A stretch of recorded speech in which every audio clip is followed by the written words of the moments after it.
আসসালামু আলাইকুম বন্ধুরা, কেমন আছেন সবাই?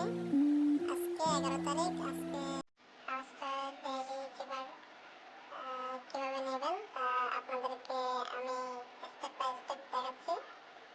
আপনারা সম্পূর্ণ ভিডিওটি দেখুন। তাছাড়া আমি স্ক্রিনে লিখে দিয়েছি, ওইভাবে ট্রাই করতে পারেন। তো বন্ধুরা দেখুন কীভাবে আমি নিতেছি।